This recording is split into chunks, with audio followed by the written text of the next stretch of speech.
Hello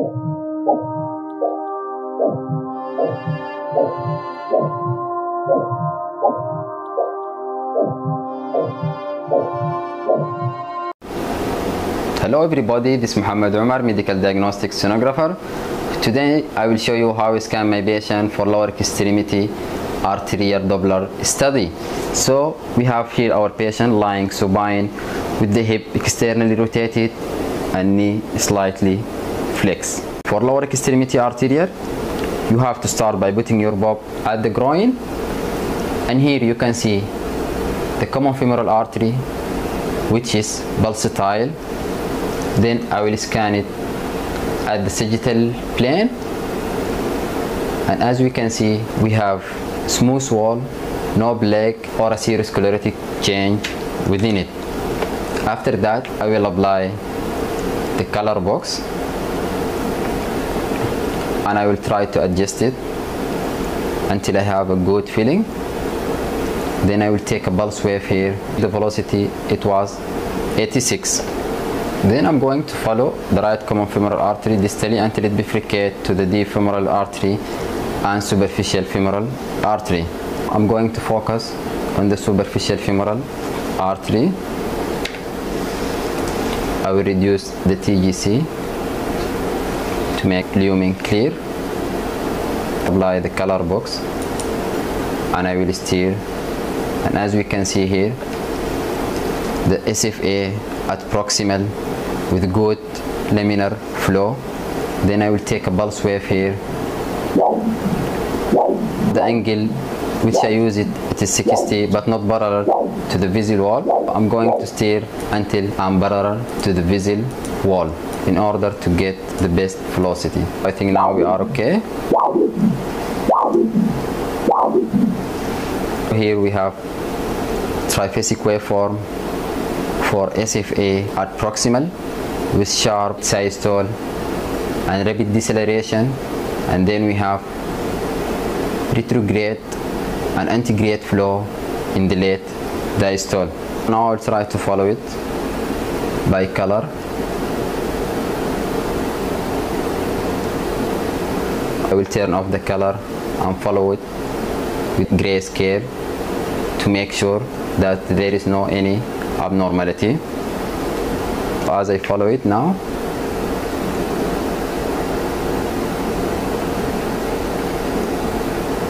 until I reach at the mid side, and now I will scan it with the B mode, and as we see we have a healthy artery here. Then I will apply the color. We have a good laminar flow.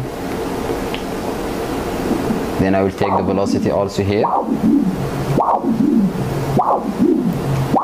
You can take the velocity without the color box also.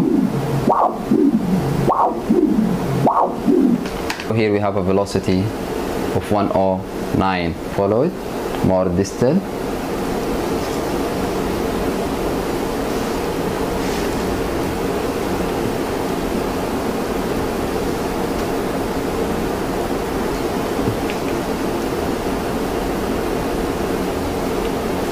Now I move probe distal, and as we go distal, the vessel start to go more deeper. You have to reduce the depth,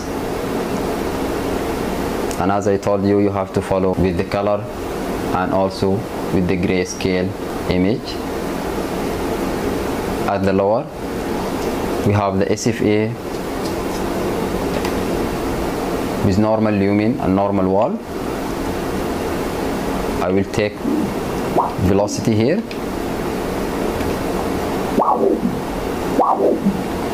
From the center of the vessel to make sure that you are getting the maximum velocity, which is almost 90. Here maybe you will start to lose it as it is go deeper through the muscle. I'm gonna come behind the knee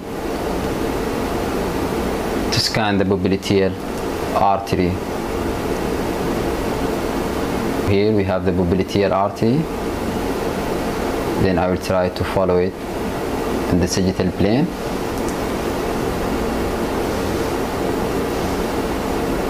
And as we can see here,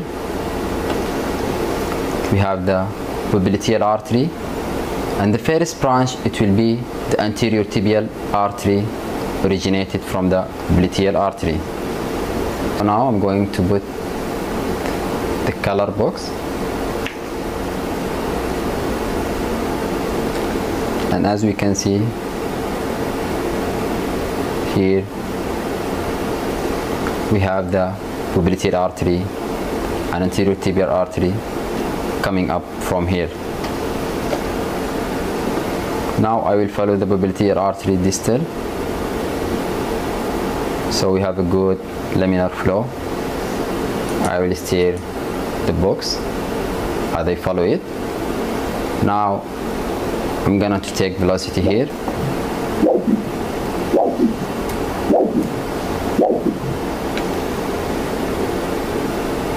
I will try to be more parallel to the vessel.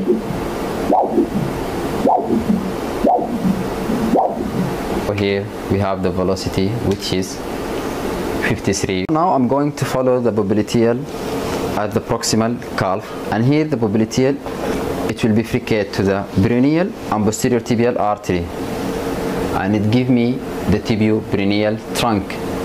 So I will try to demonstrate that. Now if I apply the color,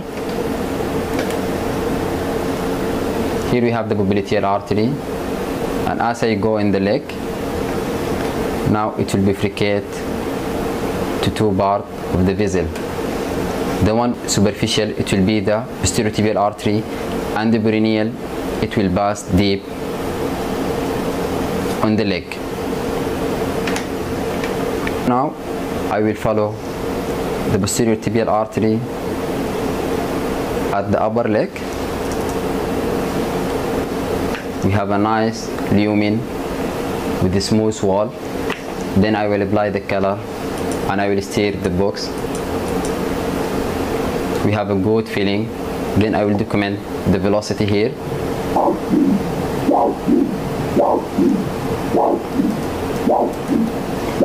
With the peak systolic velocity of 62. I will follow the BTA with the grayscale and color Doppler at the mid leg. We have a nice color flow. Also you have to document the velocity. Also then I will follow it more distal. As we can see here, we have a good feeling. So I will follow it until behind the ankle, and here it will be more superficial.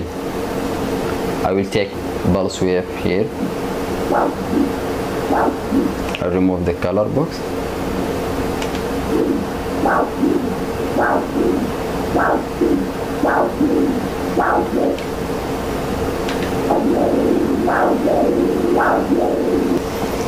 Okay, so now I will back to follow the peroneal artery, which, as I said, it will move deeper on the calf. Here when I apply the color, I have both the posterior tibial artery superficial and deeper we have the peroneal artery. I will try to get both of them in the sagittal plane. We have the BTA and peroneal artery, and I will do the same for the peroneal artery. I will take pulse wave. I will check the lumen and the wall with the grayscale imaging, and I will follow it. And at the lower leg, you will start to lose it, because here it will give me branch going to the BTA and other branch going to the anterior tibial artery. So now I will check the velocity here.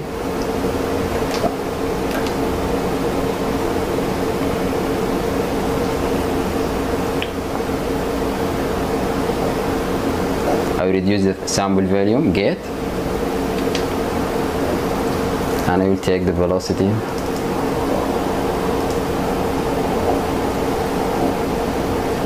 We have triphasic waveform with peak systolic velocity 55. To check the anterior tibial artery, I'm going to my patient his leg straight, or even rotate the leg little bit internal. You have to come here, and between the bone you will see it coming from the popliteal artery. We have the anterior tibial artery. I will extend the field of the view.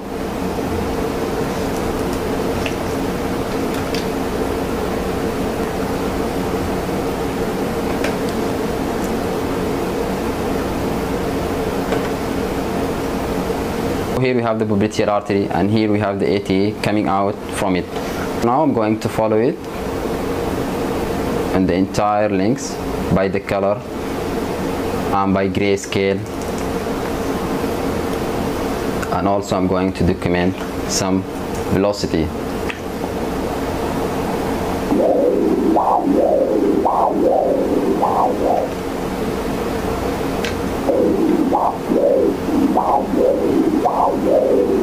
We have a nice waveform.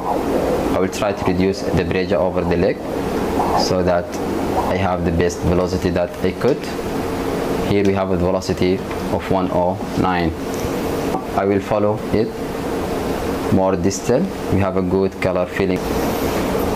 You can follow it also on the transverse view. If you lost it, you can try to follow it on the transverse view. If you have difficulty to get it from here, you can come at the lower leg and trace it up. So now here we have the artery, then I will follow it on the sagittal plane and I will go up. When you have difficulty to get it from proximal, try to get it from distal and follow it proximal. At the lower leg, the ETA, it will pass more anterior and it will give us the dorsalis beatus artery. So the dorsalis beatus artery, it is an extension of the ATA. So I'm going to check it here first. We have the dorsalis beatus artery, then I will apply the color box, try to manipulate the color box. I will take one velocity here, and as we can see, we have a good flow. And you can follow the dorsalis beatus artery more distal. I will put my leg like this. I will apply the color and try to get it distal. Here we have the dorsalis beatus artery as distal as we can. Then I will take the pulse wave. So we have a healthy patient with healthy lower extremity arterial. We start with putting the probe at the groin, and here we see the right common femoral artery. Then we follow it until it bifurcates to deep femoral artery and superficial femoral artery. We follow the superficial femoral artery at the upper thigh, at the mid thigh, and then in the lower thigh. And as it go more deeper, we come from behind to see the popliteal artery. After that, the popliteal, it will bifurcate to posterior tibial artery and peroneal artery, and we follow both until the ankle, then the anterior tibial artery until it gives us the dorsalis beatus artery. That's all of it for today, and thanks for watching us. For more video, you can follow us on the following account.